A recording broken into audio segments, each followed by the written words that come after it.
Special meeting of the Board of Education to order. The next regular Board of Education will be held on Saturday, January 4th at 8:30 a.m. in the board meeting room. Tonight, we begin the Board of Education's review of our district budget for the upcoming fiscal year. We'll first hear from Dr. Adley and his staff on their priorities, and then we as a board review the budget for overall size, alignment with our priorities, etc. Ultimately, the Board of Education will make decisions about whether the proposed budget structure should stay as is, as proposed, or be changed. Tonight is a brief introduction to the budget. Saturday's all-day meeting will be a fuller and much longer discussion of all of the contents.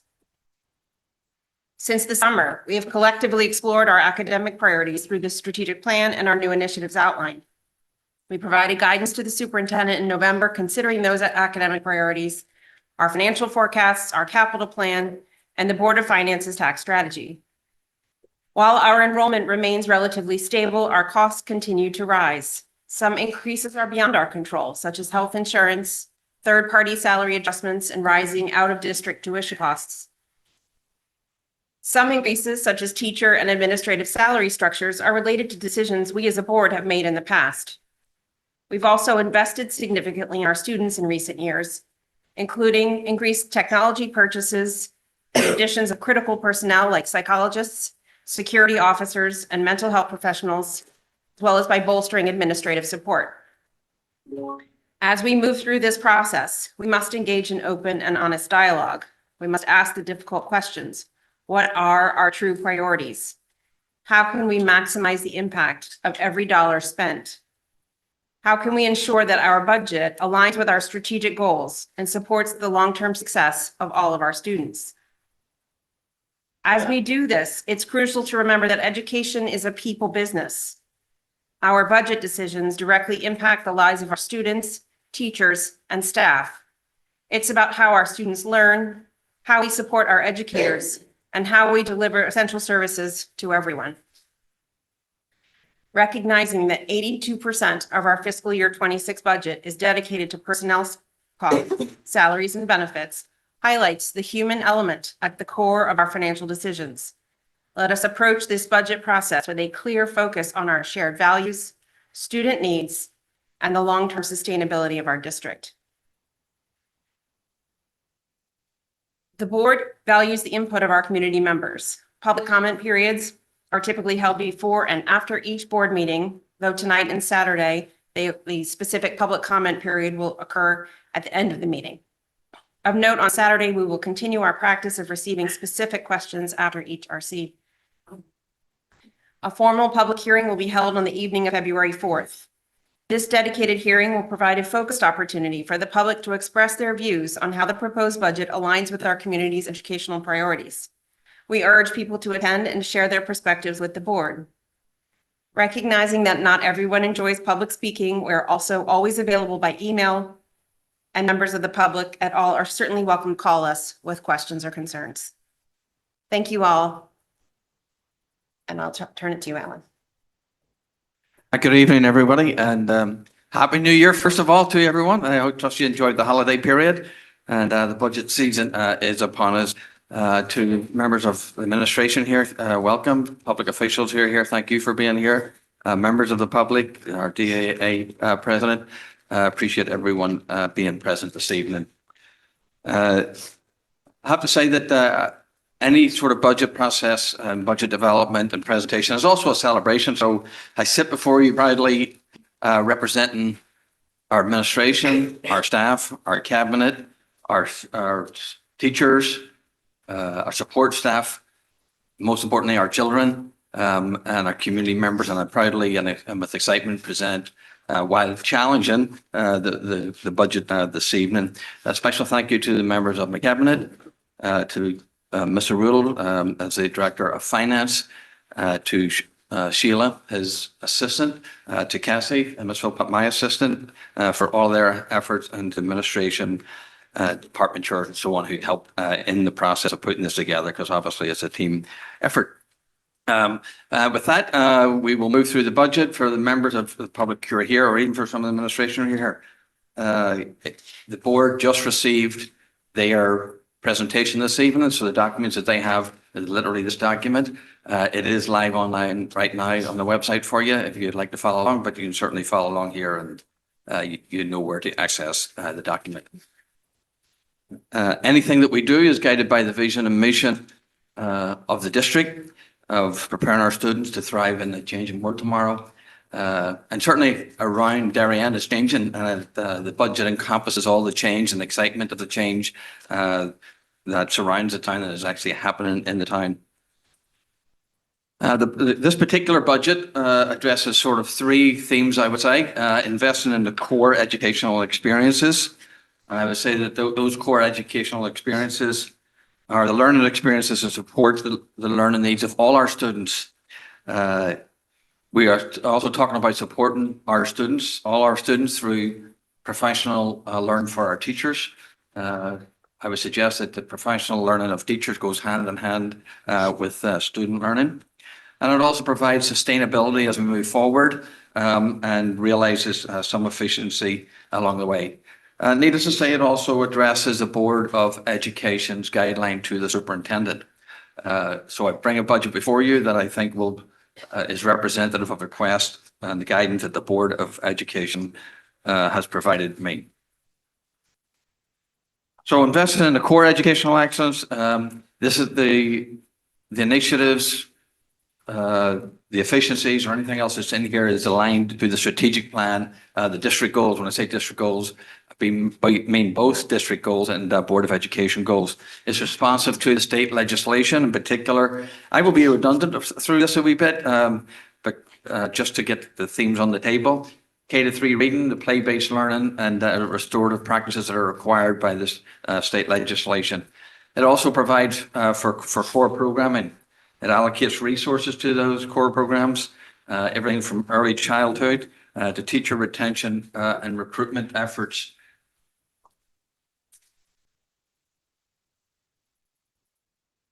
We've tried to realize some sustainability and projected some sustainability for the future, but also realize efficiencies as we've moved through the process. We have to be responsive to grants that have collapsed and that lack of funding that goes into the operating budget. Health insurance increase that is something that we've had to deal with now for several years, and high costs of outplacement costs for special education outplacement costs. We've also, this budget does a bit of program review and redesign, in particular the IDA gifted program, paraprofessionals and security. So it either redesigns those, removes them, or modifies them. And you'll see just as I'll speak to those as we go through. It's responsive to the adjustments in enrollment and staffing. It does some deferrals, both in technology area from wireless access to laptops, to desktops at the middle school. It also defers some of the athletic equipment. There's long-term investments that we're making as a facility study, although modified from what the board was monitoring throughout the year. Instead of 3 schools, it suggests we do one of the schools. I'll speak to that. Our early learning program, any investment in ELP is an investment in the future, and that going to 5 days is an indication of that. Clearly, we were doing some insourcing and outsourcing, so the budget does that. It provides an OT for ELP and a certified behavioral analyst that we will be putting in the budget, and I'll explain a wee bit about that as I move forward. And it also supports teacher professional learning, which is an investment in for all students.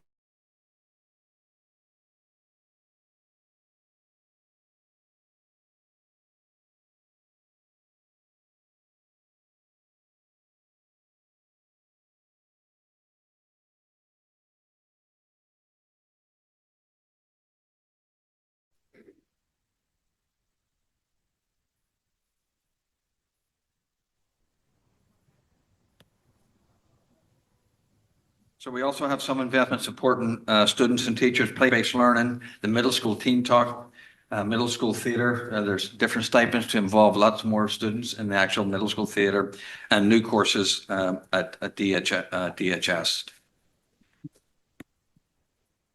I won't go through all of these, but at the end of the presentation, there's a wee bit of alignment to what is in the budget to each of these particular goals in the strategic plan. And I want to thank the board because the board monitors this. There's accountability for these. It's a real live document. And so the budget is in line with those also. So this is just a wee bit of a 10-year operating history and sort of budgets as we move forward. The average budget over the last 10 years has been about 2.72.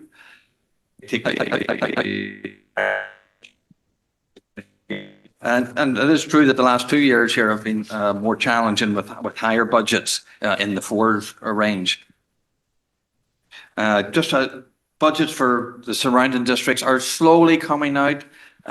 More word of mouth than actually presentations being done. Ours is one of the earlier ones. Wilton's at 4. Westport is about 4 pupil expenditure is. Is you okay with this? Well, since you're here, I'd like to see that. Oh, there we go. So we're basically, what this shows you is we're basically literally in the median, right? Literally the average median district in terms of cost for expenditures. If you look at Wilton, Easton, New Canaan, and Ridgefield, what does that mean? It means if they had our enrollment, that's how much less they will be spending on education this year. Westport, Weston, Reading, Region 9. With our cost per pupil, or sorry, with their cost per pupil and our enrollment, then you'd be spending that much more on the education for the school system. Is that okay? So basically giving you that we are in the median range of expenditures.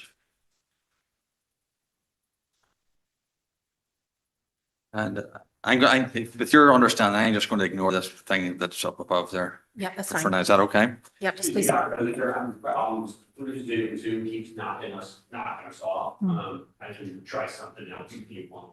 So people online are getting it. Keeps freezing. I think it would probably have to proceed. I can try to restart the whole. Is it being recorded? Still? It is being recorded. We can hear you fine. And YouTube? Both YouTube and Zoom are bad. Both YouTube and Zoom are bad? Correct. So YouTube passes through Zoom. So if Zoom is bad, YouTube is bad. So it'll take me another 3 minutes to reboot the entire system rather than go to the studio.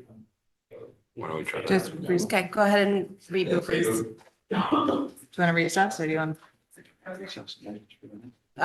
Sure. I'll take a motion to recess. That's John, second by Sarah. All those in favor? That's unanimous. Always eager over As there. soon as Jeff gives me the, all right.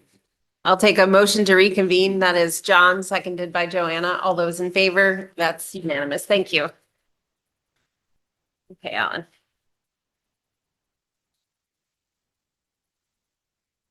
Well, I started the meeting by saying that budgets are also a time to celebrate, and so you'll forgive me for a moment. I just recognize the efforts of our staff and the accomplishments of our students and collaboration and support with our community, from our ELP kids right through our seniors and to those who stayed with us through 21. This is a premier school system with high academic excellence. We know that. And this is a time also to be very proud of that. From the high school, that's been recognized numerous times in the High School US News and World Report, most recently as the second best high school, although we don't always play a lot into this, but then again, it's okay just to recognize it. And also the middle school is number 6 in the state. The bi-literacy seal, the number of students who have achieved that has grown significantly over the last couple of years. And of course, we've been recognized numerous times by the NAM Foundation for a community for best music. From our state championship kids to our scholars who go to the finest schools across the country, and to those who go on and live noble lives and as citizens, to our young people who pull the curtains down and when you go to some of these music awards, it's just an unbelievable accomplishment. We have programs from National Merit Scholars to programs that serve all our kids, unified programs, strong unified programs.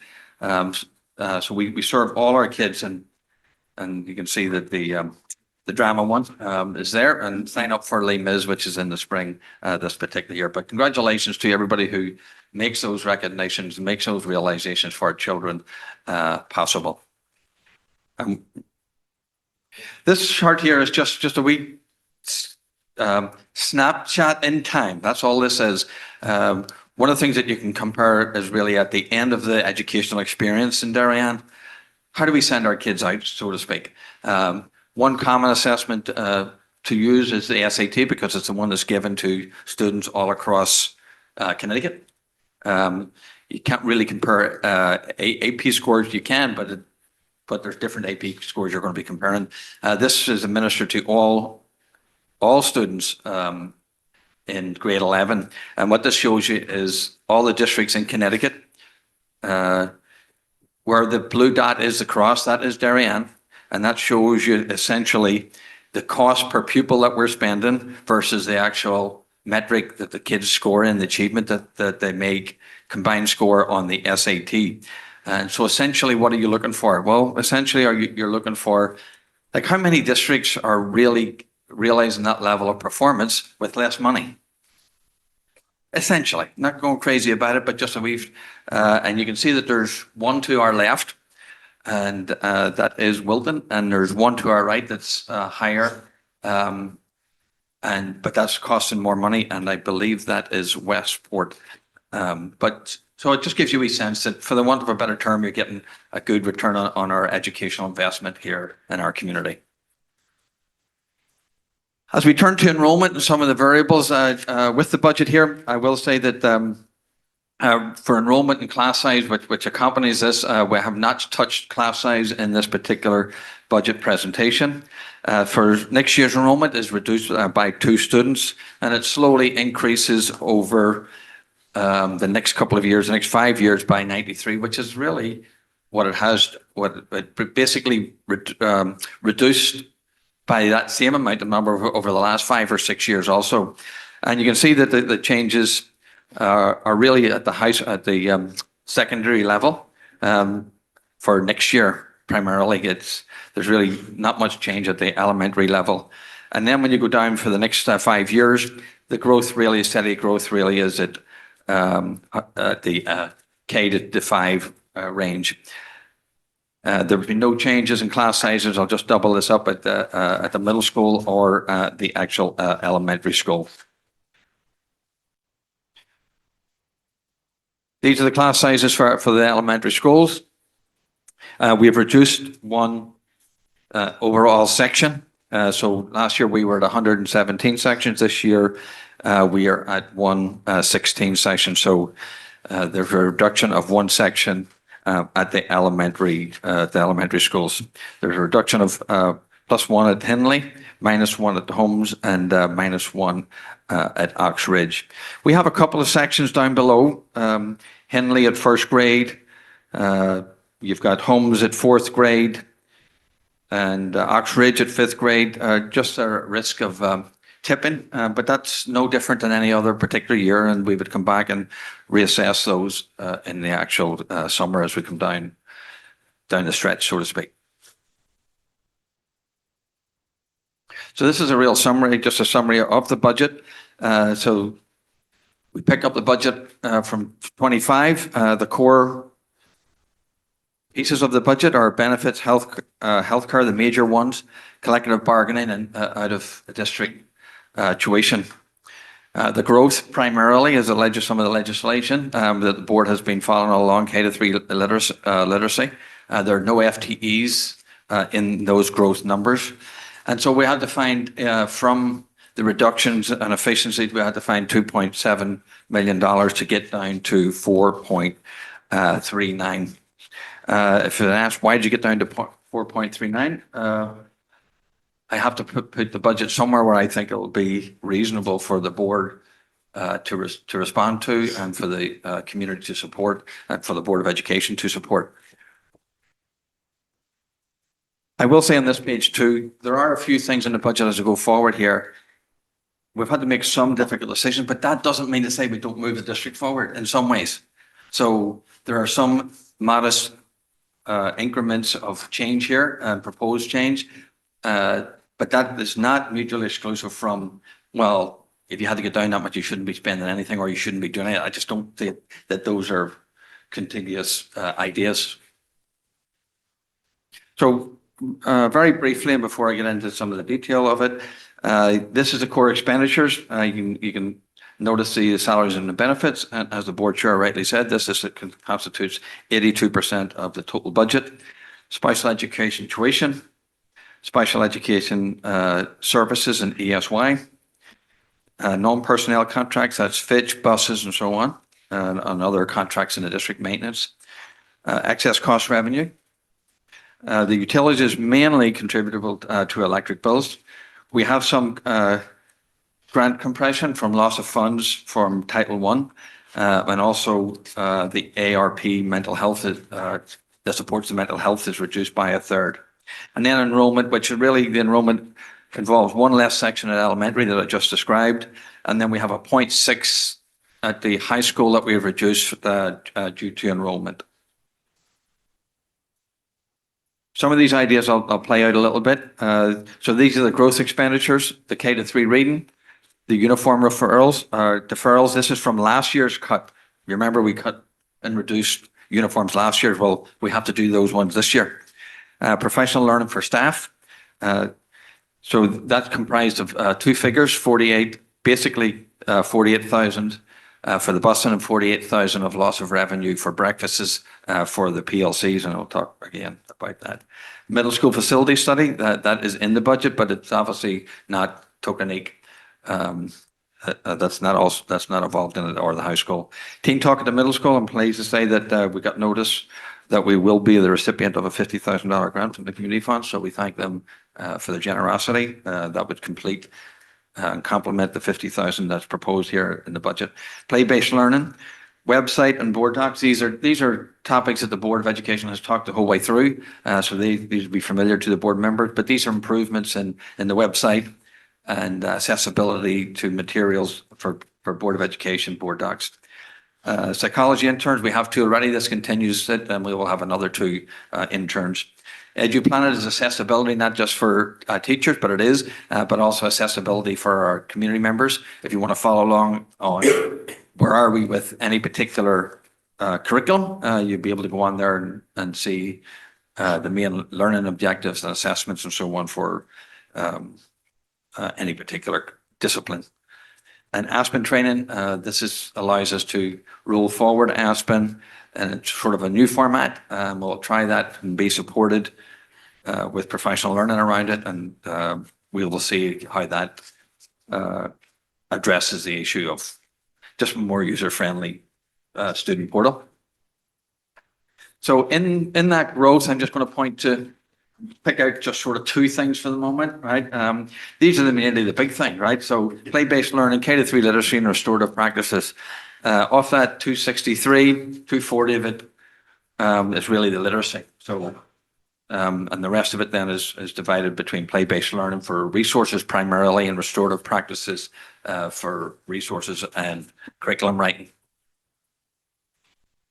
The other one is for professional learning and PLCs. For the board members, they will note that the proposal they last saw was for 219,000. This is reduced to 96,048, which is a loss of food revenue, and 48 for the busing. We also reduced the number of professional learning community times at the high school. We had proposed to go to 18, and it was 5, and we instead just added 3 in consultation with the high school administration. So we've added 3 late arrivals, so that we currently have 10. That would take to 13. And we've added the 5 early release days. Again, I would say that this is something that impacts all teachers for all students. For I would say is a relatively low investment. If I take away the revenue for breakfast, it's costing 48,000. That will be a long-standing thing here for years to come in supporting our staff. It's also recommendation and responsive to the Tri-State Consortium, the NASC accreditation visit. It supports recruitment and retention. When I sit and talk to people, one of the things they talk about is professional learning. if you tell them that they have adequate time to meet and do the work, that is a big recruitment advantage and a retention incentive. So it increases teachers' voice and professional learning for everyone, and it fosters a continuous learning and growth environment. Literally, I would just sum it up as Roland Barthes did there. Schools must be places where teachers learn hand in hand with students. And to quote someone else, a local official, this would set us apart. This would, now and again, it's you have to lead the way, and we have led the way in many things, and this would be another thing that we would lead the way in terms of providing our teachers with the adequate time they need to do the work around student learning. These are the efficiencies. I'll talk to them briefly, and then I'll touch on two efficiencies to talk about. Elementary instructional paraprofessionals. This essentially eliminates all 15 instructional paraprofessionals at the elementary school. I'll talk about it on the slide. I have a slide for it. And it says student interns. The student interns are simply there to do the duties that the paraprofessionals would ordinarily have to cover. The IDA Talented and Gifted program, we will be serving our students in a different capacity. Again, I have a separate slide for that, so I'll go into that in a wee bit more depth too. But the 469 represents the 3.3 FTE teachers who provide the programming at the moment for our students. The completion of the 4 to 5 classes at the middle school, that was a contractual matter. And we're assuming 2 teachers, that we could realize 2 teachers. They have to happen at the secondary level through attrition. We're anticipating that would be the case. If it's not the case, we would be in deficit of 254, but that's not unusual for us to predict something like that and incorporate it into the budget. ESY transportation, that is a savings that has been realized through the actual new transportation system that we have. Only the fact that it's just started for the summer. So this time we can really realize it in this upcoming budget for next summer. And that's through the new transportation vehicles that we purchased for special education.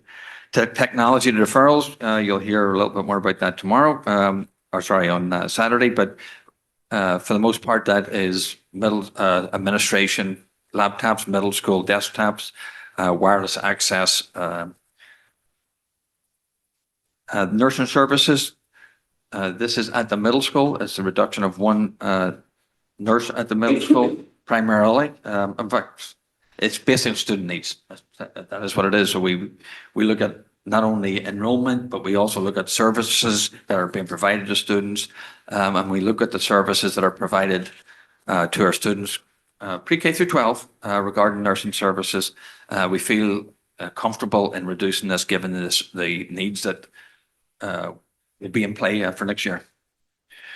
We'll be insourcing some special education staffing. We have, so the 113 is 1 OT and a behavioral consultant analyst. We will be eliminating 1 BC-ABA and hiring a BC-BA, behavioral consultant analysis. The only difference between the A is one's an assistant, one's not. Non-CIC sports, yes, this is a contribution to athletics. Essentially, that would round out to be about $340 per player per sport. The sports that are impacted are essentially things like rugby, sailing, skiing, and squash. A rental fee is on top of that. So basically, using round numbers, that number actually would be doubled. We've done a security reorganization to realize efficiency. So we'll be reducing 1 security officer, school security officer. That is the floater. And we'll be reassigning the director of school security to a half-time position. So the director of school security will be a half-time director of school security and half-time school security officer floater, as opposed to having a school security officer and a full-time director of security. It's important that, I'll say here right now, it's important that we maintain, in my opinion, it's important that we maintain leadership in that particular area for the oversight of the work that's done there. I'm comfortable enough making it now because I think we've made some inroads and certainly made significant improvements, but we still need some monitoring assistance, particularly given the nature of the work. Let's be honest, they carry arms in school, so it's important that we have oversight of that. The 5-day ELP, so that's the difference in revenue. Athletic uniform deferrals, so these are just different sports for different uniform deferrals associated with a different sport. The net revenue and substitutes, these are just, this is just a catch-all.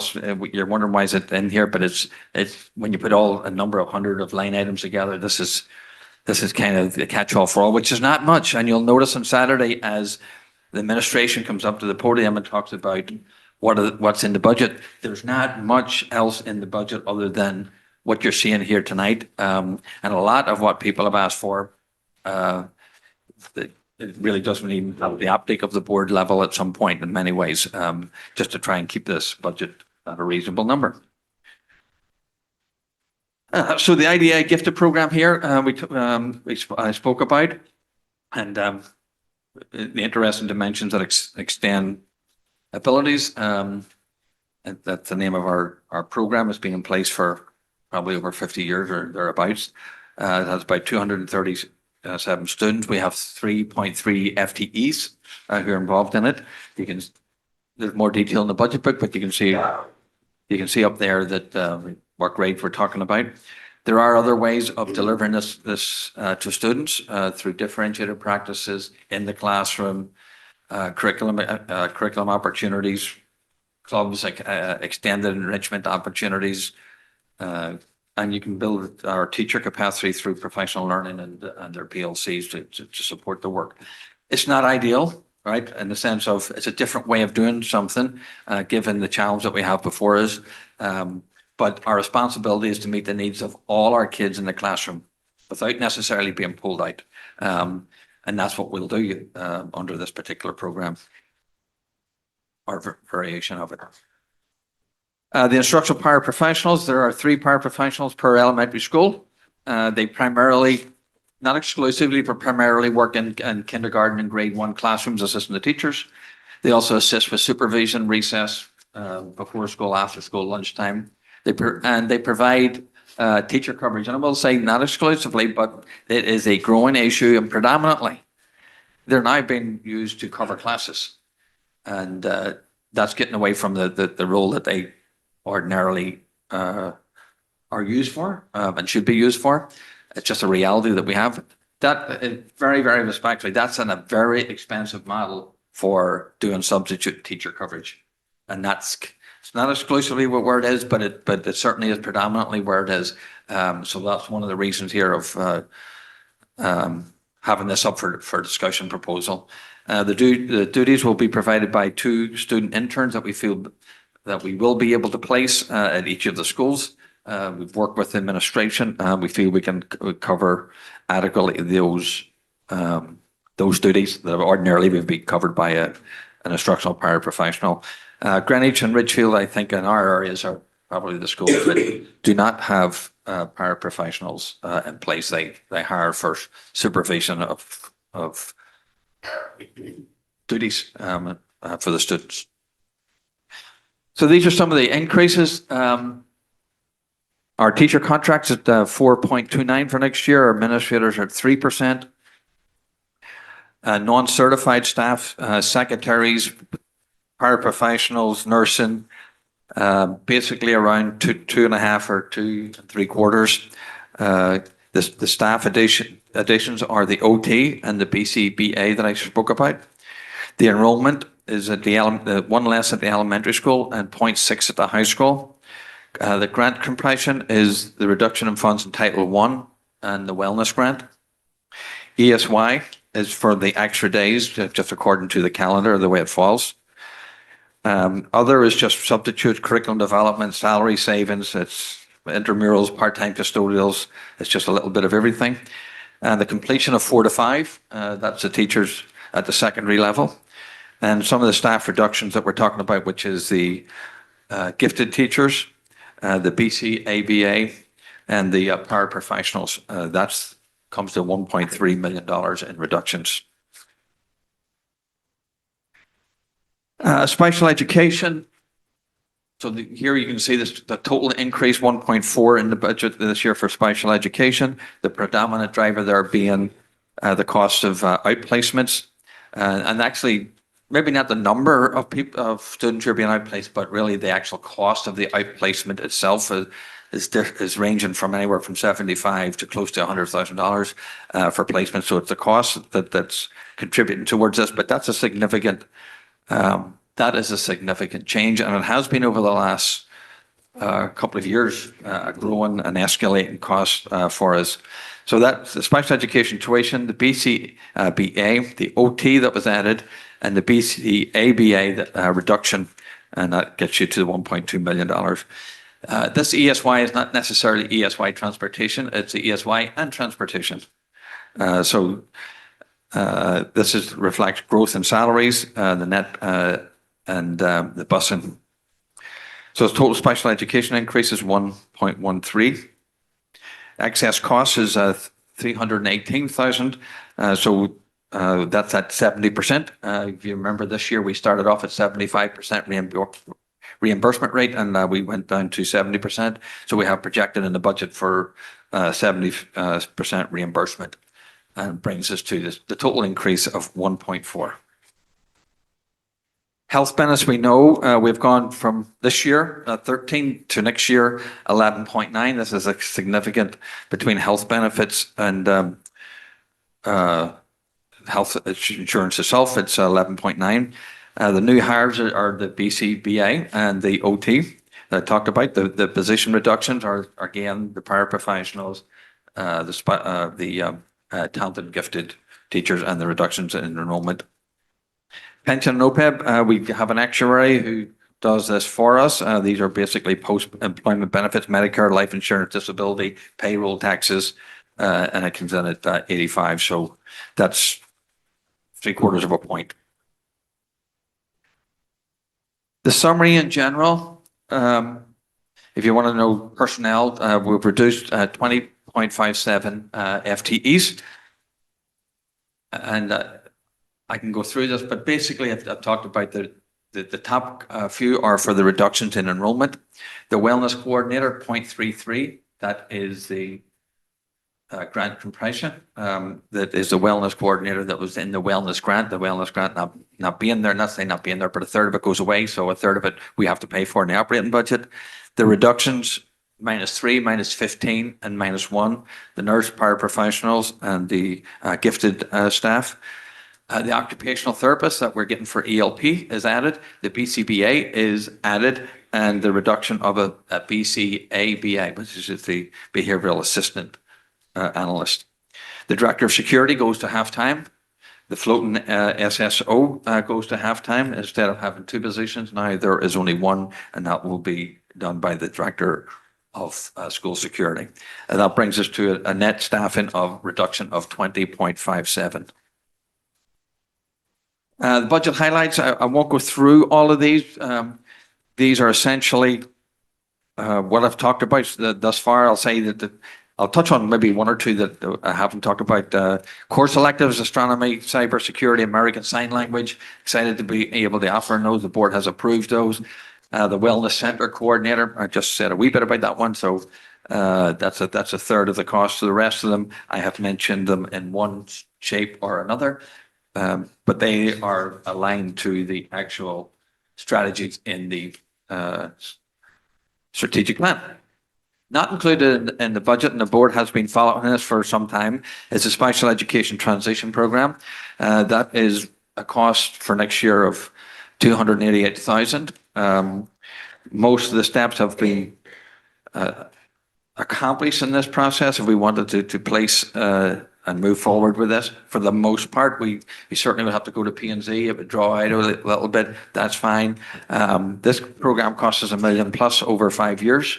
At this point, if you're asking why is it not in, we don't have agreement Well, Charlie doesn't agree with me, so that's okay. But just strong advocates, as am I. But given the costs that we're facing, given some of the decisions that are before us, given the rising cost for special education, the number of students involved, yes, it would be great to have it for our students. There'll be 3 or 4 students next year, 3 to 5 at the most. I just don't feel as if within this budget that I can present that at this point to actually include it. The reduction in the original PLC proposal, that has been reduced. The original proposal was 122. The facility study, we talked about $200,000 for the high school, Tokenique, and the middle school. This way we put the middle school in, it accomplishes it, and it saves $110,000 essentially. And then it will be in the base then moving forward for the other schools, should the board want to continue to keep it in the base if we put the high school in place right now. Some of the capital projects, thank you to the board members for your visitation lately, recently to the high school and the various buildings that were having renovations.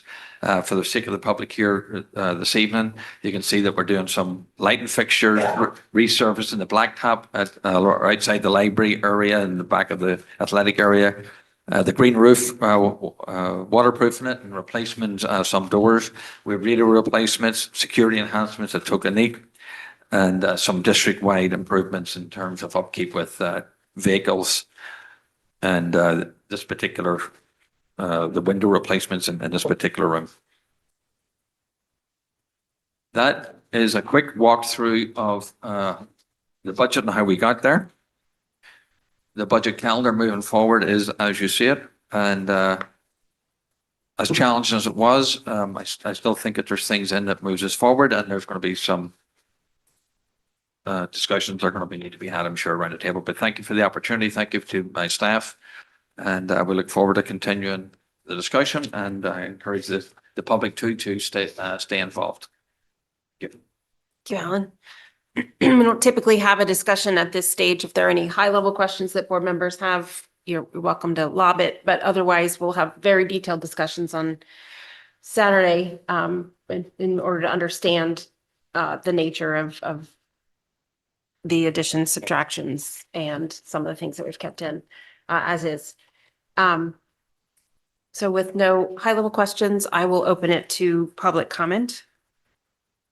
Good evening. If anybody in person or online would like to participate in public comment, please approach the podium or use the raised hand icon and wait to be recognized.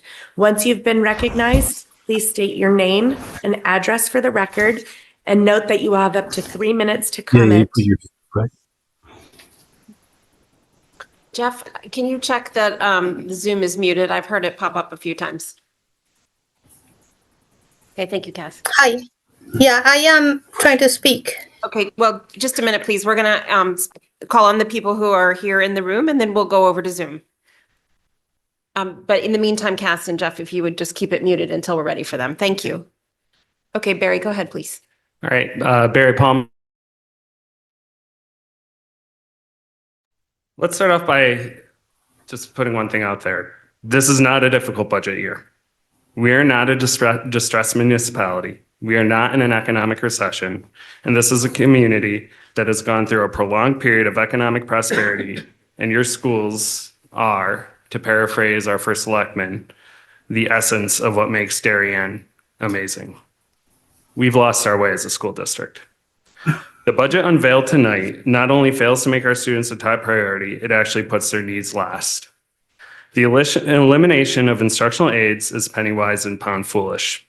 It will result in an increase of students who need special education services and add costs to already one of our largest drivers of the budget. It's the opposite of sustainability. The elimination of the gifted and talented program is a betrayal of what Darien Public Schools represents, and we should be embarrassed we put ourselves in a position to even entertain taking those opportunities away from our kids. We need leadership from the board. Our students deserve better. This community deserves better. Thank you.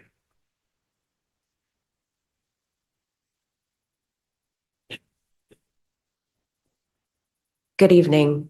And thank you to the board and Dr. Adley for this opportunity to speak. My name is Caroline Comfort, and my address is 48 Norotan Avenue. I'm here today as a member of the executive board of the PTO group for the gifted students, DAEG, representing our collective support for the IDEA program, as a former middle school teacher in the district, and as a concerned parent of a gifted child who has thrived in a school as a direct result of the IDEA program. Our request to the board is that you consider removing the IDEA program from the cut list and consider alternatives and creative solutions before taking away this deeply valued program. As I read through the strategic plan and pulled some quotes from the DPS website, I couldn't help but make the connection that the goals of the IDEA program directly support the strategic plan and the vision of the graduate. Many people don't fully understand or know what the IDEA program offers to gifted students, so that we ask that you do a little homework and have all the data necessary to make an informed decision, as unfortunately we find ourselves in a position to make programmatic changes or cuts based on budgetary constraints rather than on the merits of the program. I will keep tonight short, so as there is more to come, but I share this quote from the Darien Public Schools website. Darien Public Schools also recognizes that gifted students require specialized instruction due to their high intellectual ability and exceptional demonstration of the following traits: original or divergent thinking, curiosity, abstract reasoning ability, passion for learning, and creativity. The IDEA program offers distinct opportunities for students based on their unique learning pathways through rigorous, enriching, interdisciplinary programming through the domains of English language arts and mathematics. Understanding that high-achieving students are different than students who are gifted, and understanding all of the obligations that general education classroom teachers have, we are deeply concerned that the needs of gifted students will not be met if the program is cut as listed on the proposed budget, and students may not fulfill their potential as suggested in the vision of the graduate. We know these decisions are not easy ones, and we look forward to hearing your discussion as the process unfolds. Thank you very much for all you do and will continue to do to support the needs of all students in Darien. Thank you. Anyone else in person? Okay. The first person that is recognized is Miss Elena Bueno. You can unmute yourself and you are recognized. Please state your name and address for the record. Luz Elena Bueno, 123 Hoyt Street. Good evening. I am really particularly concerned that some members of the board don't understand inflation. When inflation goes down, it doesn't mean prices went down, but rather it means prices went up at a lower rate. So when inflation goes down from 4% to 3%, in both cases, prices went up. They just went up 3% instead of 4%.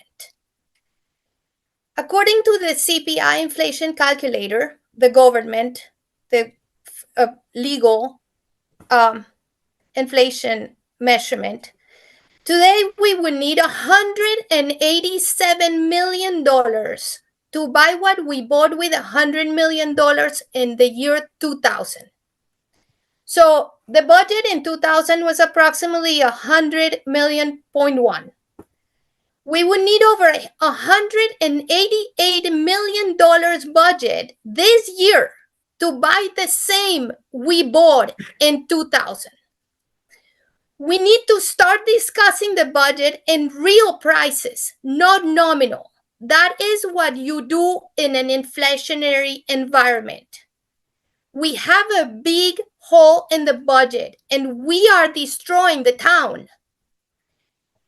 Going forward, even if we believe the Fed's projection of inflation for the next 5 years is 3% annually, let's assume that is it. If we accept the 4.3% increase of this budget, it means a 1.3% increase in real terms. That is $1.5 million that we are increasing the budget by. Is that what we want? Because $1.5 million doesn't do anything. That is not enough for anything. And that is why we continue cutting teachers, cutting programs, and sacrificing the school for the capricious Board of Finance. This is the time the Board of Education has to stand for the schools. This is your responsibility, your legal responsibility. The state law requires the Board of Education stands for the schools, not faults to the Board of Finance. I mean, this is so outrageous. I mean, Connecticut and the Northeast have higher inflation than the rest of the country. So we are talking about like an insane situation. If we don't learn and Thank understand. you so much, Ms. we Bueno. are We damaging- appreciate your time. Is there anyone else, Cass? Yes, Mr. Fullington, you have been recognized and unmuted. Please state your name and address for the record, and please note you'll have up to 3 minutes to comment. Wow, that's a tough act to follow. Dr. Adley, members of the board, thank you very much for your time. Kevin Fullington, 390 West Avenue. So I just wanted to share an anecdote. My daughter, who was in IDEA in the 3rd grade, towards the end of that year, I said to her, how was your year this year? Oh, it was okay, she said. I said, well, why just okay? And she said, well, I didn't really learn that much. I'm like, well, tell me one thing you learned. And she goes, honestly, I didn't learn anything. And I said, well, did you tell that to your teacher? And she goes, no, I just pretended like I didn't already know it and just went along. And she said, the only place I learned anything was in IDEA. And that's not the teacher's fault. The teachers do great jobs, but the reality of it is with 20 students in a class, as we all know, they're focusing on the struggling children and the children in the middle to make sure everybody's getting an adequate education. And the children who are gifted and talented really are on an island a little bit. And IDEA is a lifeline. And IDEA as it is insufficient. And the idea that we're going to take an insufficient program that is less than 4/10 of the budget and completely eliminate it is really unfortunate. And the reality is this isn't just about those 237 children who are in the program or the future children who will be in the program. It's really about the message that this is sending, that our district is not committed to our best, that we're not committed to the gifted and talented students among us. And if the idea is, as I heard, oh, well, we're going to expand professional training and the teachers who are now struggling to get everybody educated are going to now spend more time on gifted and talented, I think we all know that's farcical. And if we're honest with ourselves, what this would do is eliminate any support for our gifted and talented students. And I heard the rationale was, well, we need to focus on the core education for all students. Well, we all know there's millions of dollars spent in the budget for specific groups that aren't all student-wide. The football program, for example, has 127 students that are participate in that. It gets hundreds of thousands of dollars. There's no thought or mention of cutting that. So I just think we need to take a broader view here and understand that cutting 0.39% of the budget, and doing so, you eliminate all support for gifted and talented, is a fool's errand, and no disrespect meant at all. And we really should rethink this and get our priorities better aligned. And appreciate your time and look forward to continuing this conversation. Thank you. Miss Jeannie Ball, you have been recognized and unmuted. Please state your name and address for the record, and please note you'll have up to 3 minutes to speak.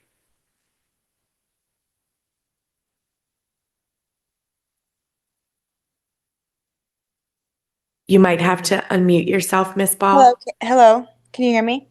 Yes. Hi, I am Jeannie Ball. I live at 284 West Avenue, and I appreciate the time that you've given me to comment. I just wanted to echo some of Mr. Fullerton's comments. My family and I moved to Darien to give our children the best education possible, as I think many families moved here for that reason.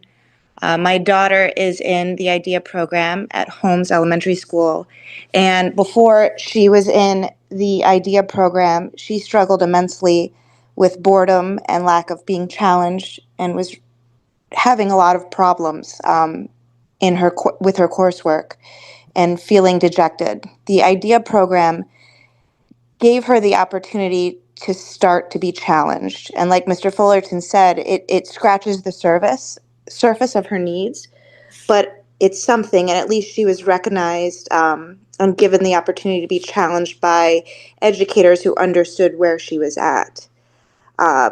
It's surprising to me that one of the big points of this budget is spent in special education outplacements. I wonder if the IDEA program is eliminated, if my child will qualify for such an outplacement, because her needs will not be met academically if the IDEA program is demolished.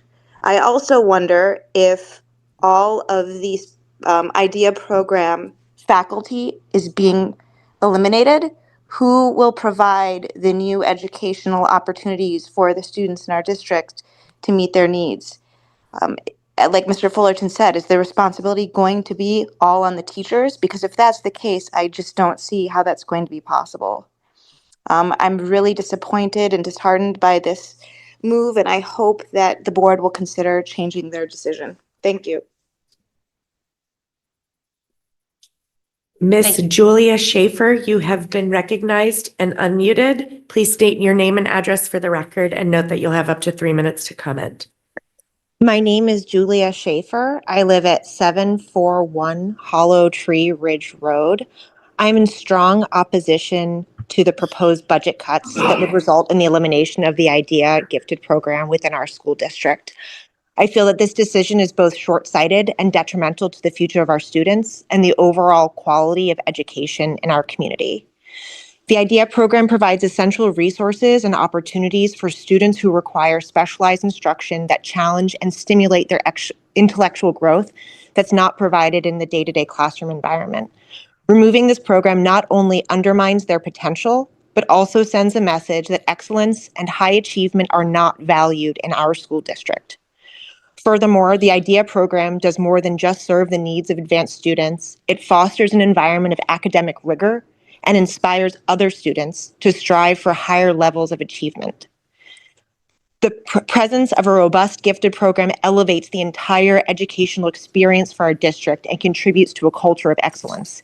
If anything, we should be allocating more funds to expand the IDEA offerings and instruction available. If making this cut, the board would be going against the stated district values of excellence, which is defined as delivering the highest quality of education for each student to reach their individual potential, as well as the value of diversity and inclusion, as stated as creating a community that welcomes and embraces the full range of human differences. I urge you to consider this decision and explore alternative solutions to address budgetary constraints.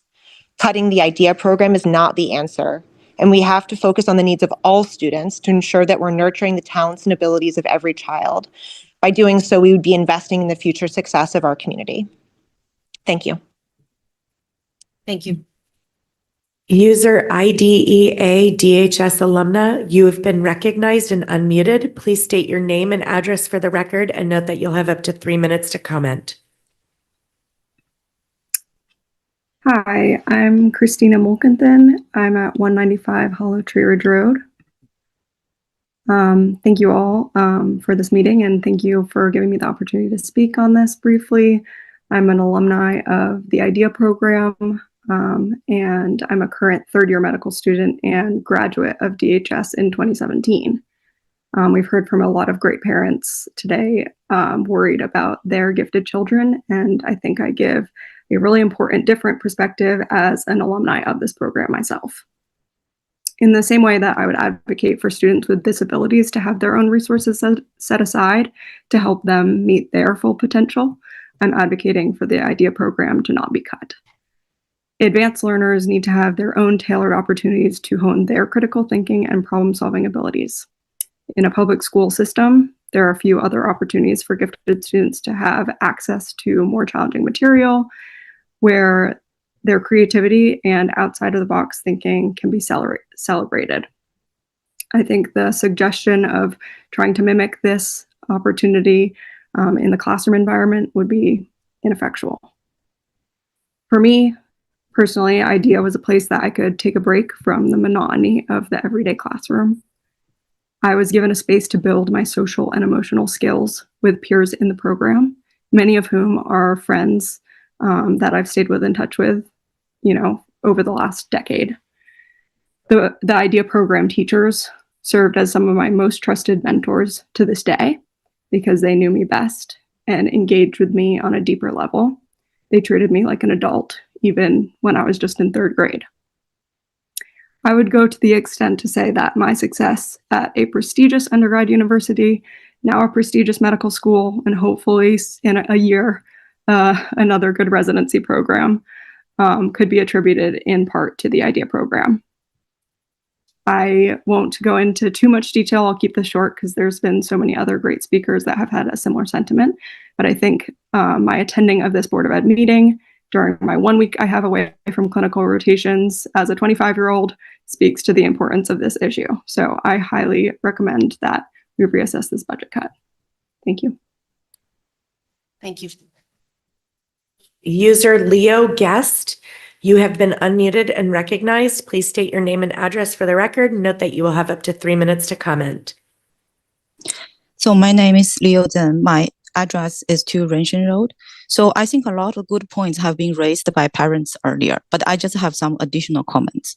So first, I think New York City had some similar action of eliminating their gift program a few years ago. And their mayor already admit that's a mistake. And they are bringing the gift program back. Second is that I think Dr. Adley already said some contradicting points himself. He is saying that by eliminating this program, he will realize this in a different way by putting this in the classroom. But he also mentioned that in the classroom, different students have different needs. So say there are some special needs students in the same room as the gifted students. How can they be educated in the same way? And the third point is that our superintendent himself actually got paid in the 2023 and 2024 year by $334,985. He managed to increase that budget last year to $344,584. If we are really tight on budget, how does he manage to increase his own pay by such good amount? He always put himself in front of the students. How can we trust somebody like this to lead the school district? Thank you. Jill, I think appointing the information is in order on that one. I'm not sure what you mean. I know what a point of information The is. superintendent doesn't award himself his own salary. Thank you. Mr. William Del Rocco, you are recognized and unmuted. Please state your name and address for the record and note that you have up to 3 minutes to comment. Hi, yeah, this is William DeRocco, 217 Hollow Tree Ridge Road. I really want to reiterate what Christina said. I'm an alumnus of DHS and of the IDEA program, and I was absolutely aghast to hear that the IDEA program was facing the prospect of being cut. Just as a little bit of background, having gotten my PhD in theoretical physics from Stanford 4 years ago, I'm currently employed as a scientist at the University of Maryland and was recently selected to help lead NASA's next flagship mission. And when I was asked this year at Thanksgiving what I was grateful for, I told my family that I was thankful for the IDEA program because I'd been reflecting about it. And I truly believe that it has prepared me and provided me with the skills that I needed to accomplish my ambitions. And so let me just reiterate here, I am very, very troubled that IDEA may be cut. And if we want the Darien public school system to continue to be a place where all students can thrive and build the skills necessary to achieve their dreams, the board should seriously reconsider this proposed cut. Thank you very much. Thank you. Ms. Rebecca Relier, you have been recognized and unmuted. Please state your name and address for the record and note that you have up to 3 minutes to comment. My name is Rebecca Relier. My address is 6 Ridgeview Avenue. I won't repeat the things that everyone else has said so well. I would only like to echo what Ms. Schaefer said, which is that the IDEA program needs to be expanded, not cut. In Greenwich, in Westport, in New Canaan, there is differentiated learning at the elementary school level for mathematics, and our students in Darien don't have that. And I think we see the results in high school rankings when we get all the way to the end and we see that Darien High School isn't ranked as highly as Greenwich, Westport, and New Canaan. And that needs to change at the beginning, at the elementary school level, inside of IDEA. IDEA needs more support. Thank you. Miss Agresta Price, you have been recognized and unmuted. Please state your name and address for the record and note that you have up to 3 minutes to comment. Hi there. My name is Kate Agresta Price. Thank you guys so much for opening this to public commentary. I live at 5 Holmes Court. Just for fun, I grew up at 25 Briarbury Road. I know that doesn't need to go into the record, but I'm going to lead in by saying, like a couple of the folks that just spoke, I'm a DHS alum, proud class of 1998. I'm also an IDEA alum, and I now have a 5th grader at Holmes and an incoming kindergartner at Holmes. So I just want to add a couple of things to the great conversation that we've had already. One is that, listen, growing up, I was in the IDEA program from 3rd grade through 9th grade. It was really foundational to my academic preparation in order to be ready to participate in quite a rigorous academic environment. The alums that have spoken before me had like a mix of whether they were going to name drop their colleges or not. So please forgive me. I will say that when I graduated from DHS, I went to Harvard. I observed when I started there that there was actually quite a big difference between the students who had come through public school anywhere in the US and the students who had come through private school, which is a reality that we know. And we seek to educate our kids in Darien akin to some of the best private schools that we have in the country, right? I really felt like in the environment of 1,600 Harvard freshmen in 1998, 1999, I was among the best prepared among the public school educated kids, partly because, listen, DHS is awesome, AP classes, like so many great things about being tracked into sort of the right cohorts. But really a lot of it also came from, as the couple of alums who just spoke said, the cohort that we developed from like 2nd grade through 9th grade in that IDEA program, which at the time it was categorized as part of special education. I was a little bit surprised when I looked at the budget today to see that it's not categorized as part of special education. I'm sure there's a whole story about that. But I really think that cohort and like the experience of being stretched beyond my comfort zone is part of, it's what we call now growth mindset, right? As opposed to fixed mindset. The research shows that gifted kids really have a risk of getting quickly into this fixed mindset space where they think like, oh, it's because I'm smart or because I'm talented that I'm doing well, as opposed to because I worked hard, as opposed to because I stretched myself and tried to do something that I didn't already know how to do. So I think that's one of the most important things that comes through the IDEA program. The last couple of things I'll say is that I was lucky enough when I was in high school. I don't know how I was selected for this, but when I was at DHS, I was the student representative to a task force to rethink the IDEA program in Darien. I'd love to just offer myself as a resource to anybody on the board. Like, it was a really cool experience. Happy to think back on that. I'm sure other things have been done like that since then. We went and met with gifted education program leaders. Thank you so much, Ms. Price. You're out of time, but we appreciate your comments. Ms. Madhumita's iPhone, you have been recognized and unmuted. Please state your name and address for the record and note that you have up to 3 minutes to comment. Hello, everyone. This is Madhumita Bandyopadhyay. I live in 19 Maple Street, and I have a 5th grader and a kindergartner that go to Hinley Elementary School. My 5th grader is in the IDEA program. And I want, a lot of wonderful points have been, shared. What I would request the board to consider is obviously to not take away the IDEA program. And, as a lot of us move to Darien, it's due to the school district, due to this, availability of this program. And as Alan said, Darien High School is, listed, let's say, in top 2 in Connecticut. Middle school, 6th rank is not great, but okay.